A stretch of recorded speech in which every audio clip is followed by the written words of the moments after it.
Bismillahirrahmanirrahim. Assalamualaikum warahmatullahi wabarakatuh. Selamat sore teman-teman. Mudah-mudahan selalu semangat di perkuliahan kita kali ini.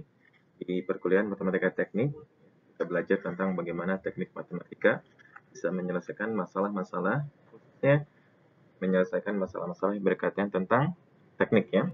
Kita masih belajar tentang bagaimana Diet Fourier ya bisa menyelesaikan masalah-masalah ada terkait tentang sinyal ya, dan kemudian rekayasa sinyal dan sebagainya. Kemarin kita bahas tentang frekuensi dasar dan frekuensi harmonik. Nah, di pertemuan kita kali ini kita bahas tentang deret Fourier eksponensial. Di pertemuan-pertemuan sebelumnya belajar juga kan tentang deret Fourier trigonometrik. Nah, sekarang kita belajar tentang deret Fourier eksponensial. Baik, seperti apa deret Fourier eksponensial? Mari kita cek materinya. Jangan lupa untuk tonton dan subscribe ya. Oke, baik. Kemarin ya kita sudah belajar tentang ruang deret Fourier trigonometrik ya. Sudah belajar, kemudian frekuensi dasar harmonik juga kita sudah belajar. Oke. Kemudian sekarang kita akan bahas tentang deret Fourier eksponensial. Oke, supaya lebih teman-teman nanti fokus tentang belajar tentang deret Fourier eksponensial, Bapak izin untuk meng-off-kan ya kameranya.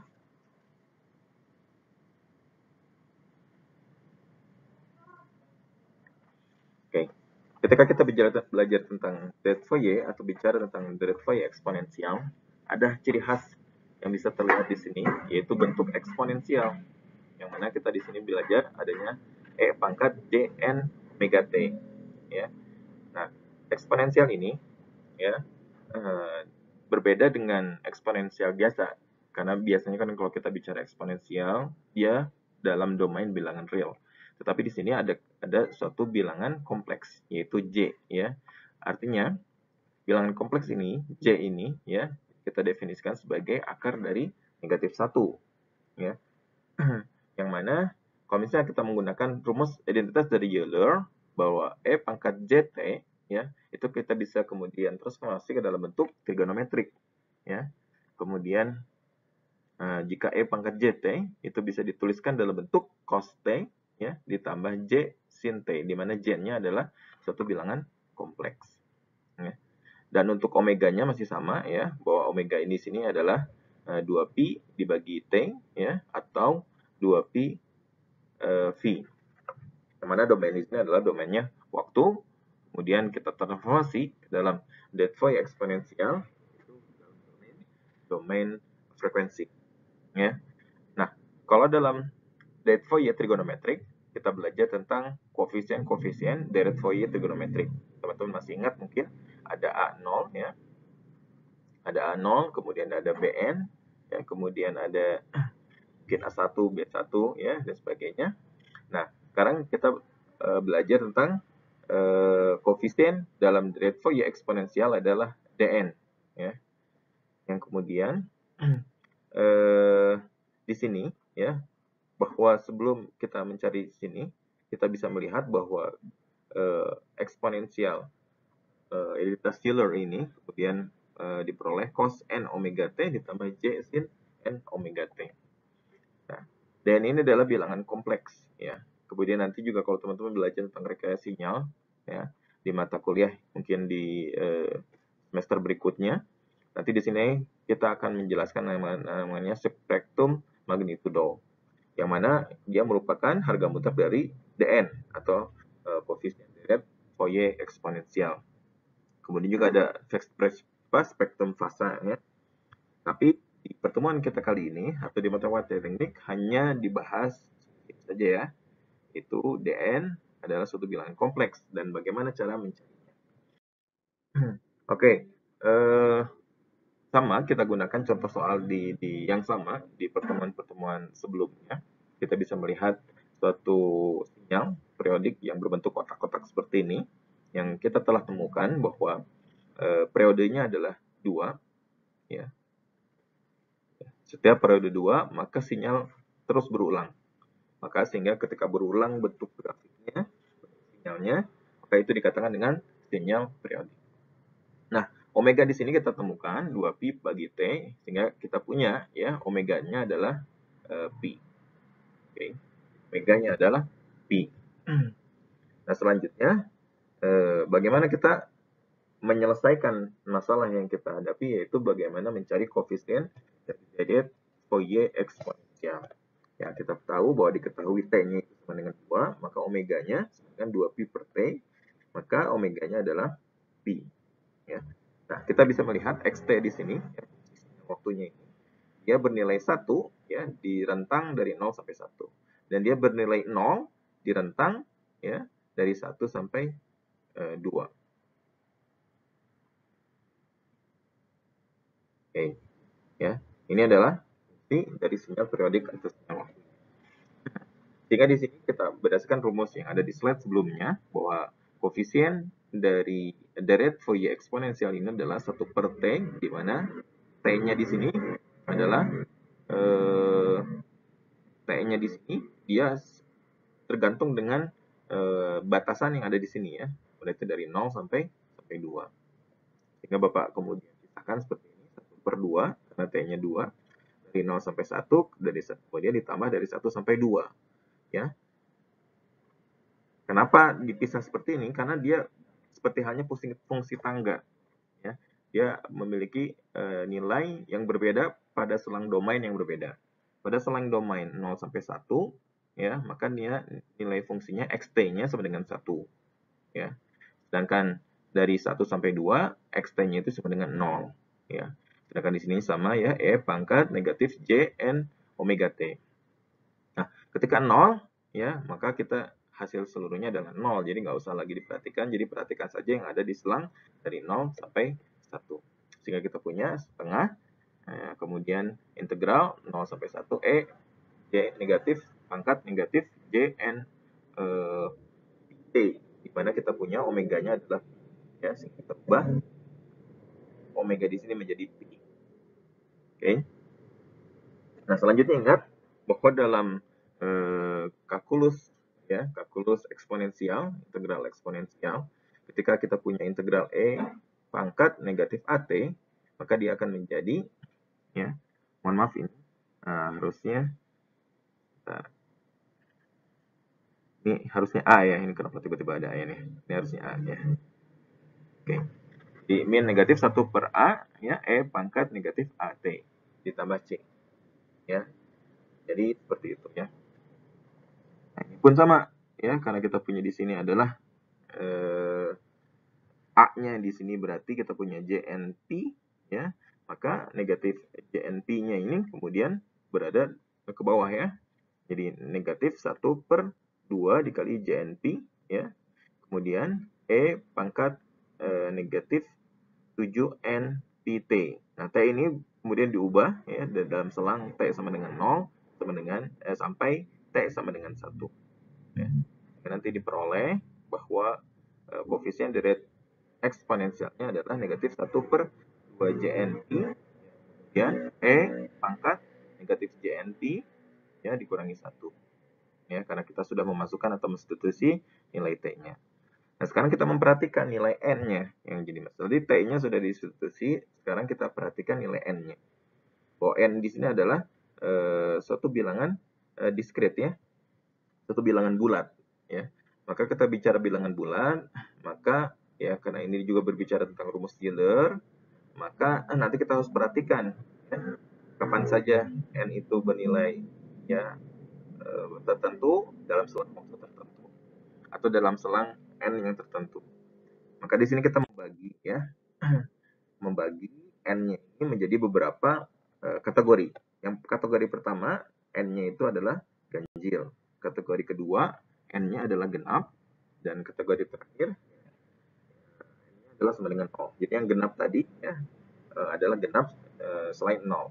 Oke, yang pertama kita harus mendefinisikan ya di mana E pangkat J negatif Pn itu sebagai ya sesuai dengan Euler cos negatif Pn ditambah J sin negatif Pn. Ingat lagi kalau cos negatif sudut maka sama aja dengan cos Pn. Sedangkan negatif sudut untuk sin ya, ini negatifnya keluar ya. Jadi negatif J sin Pn ya. Ininya keluar ya. Ya nanti diperoleh negatif ya. Jadi negatif J sin Pn. Oke. Nah, sekarang yang pertama untuk N ganjil. N ganjil ini apa sih? Ya, dia bisa negatif, bisa positif ya. Ketika dia negatif positif mungkin kita punya 1, 3, 5, 7. Ketika negatif misal min 1, min 3 ya. Min berapa lagi? Min 5, min 7 dan seterusnya ya. Maka ya dengan bentuk notasi Euler yang sama ya, kita perhatikan dulu ya bagian ininya dulu ya. Nah, bagian ininya dulu kita perhatikan, kita coba untuk bedah dulu bagian eksponensialnya ya, sehingga nanti diperoleh cos Pn ditambah negatif atau kurangi J sin Pn ya, sesuai dengan yang tadi ini ya. Oke, ingat bahwa cos suatu bilangan Pn, n-nya ini suatu time scaling atau kelipatan ya. Ketika n-nya adalah ganjil berarti cos P ya. Kita ingat lagi bahwa cos P itu atau cos 3P atau cos 5P, maka dia bernilai ya, bernilai negatif 1 ya. Sedangkan untuk sin P-nya berarti kita punya sin P, sin 3P, sin 5P ya, dan seterusnya itu bernilai 0. Sehingga hasilnya adalah untuk bilangan eksponensial ini ya, kita punya nilainya negatif 1. Nah, setelah diperoleh negatif 1, kita masukkan, jadi dn-nya kita punya negatif 1 per 2j Pn, ya. Negatif 1, ini negatif 1, ya, dikurangi 1, sehingga jadi hasilnya adalah negatif 2. Negatif sama negatif, jadi positif, ya, 2 sama 2 dicoret, ya. Jadi, hasilnya adalah untuk n sama dengan ganjil, atau n ganjil, maka koefisien deret Fourier eksponensialnya adalah 1 per JPN. Oke, itu yang pertama untuk yang n ganjil. Nah, yang kedua untuk n genap kecuali 0. Maka kita punya yang positif maupun genap yang negatif. Maka sama saja. Nah, bilangan ininya ya, eksponensial ininya ya. Maka kita bedah dulu menjadi cos Pn negatif J sin Pn sama. Nah, sedangkan yang berbeda di sini ketika cosnya positif genap ya, maka kita punya misalnya 2pi, 4pi ya, maka dia selalu nilainya adalah 1. Karena dia prodik maka nilainya selalu 1. Sedangkan untuk yang sinnya ya, sin 2pi, sin 4pi ya, maka nilainya adalah 0. Ya. Sehingga nanti di sini untuk bilangan eksponensialnya menjadi masukkan ke deret atau koefisien deretnya Fourier eksponensialnya ya, sehingga nanti diperoleh ini 1 kurangi 1 ya, 1 kurangi 1 jadi 0 ya, sehingga di sini hasilnya untuk n sama dengan genap adalah 0 ya. Kita sudah punya ganjil, kita sudah punya genap kecuali 0, maka kita cek juga untuk yang n sama dengan 0 ya. Maka di bilangan eksponensialnya maka menjadi e pangkat 0 ya, karena di sini n-nya 0 maka jadi e pangkat 0. E pangkat 0 kita tahu hasilnya adalah 1. Maka kalau kita masukkan koefisien deret eksponensial, deret Fourier eksponensialnya, maka dia jadi seperti ini ya kan. Ini 0 ya, sedangkan n di sini juga 0 ya, n di sini 0, maka jadi 0 per 0 ya, tidak terdefinisi. Maka ingat kembali konsep ketika misalnya kita mendapatkan suatu hasil yang tidak terdefinisi, maka kita coba limitkan ya. Limitkan, jadi harus pakai limit n menuju 0 untuk bentuk dn-nya ya.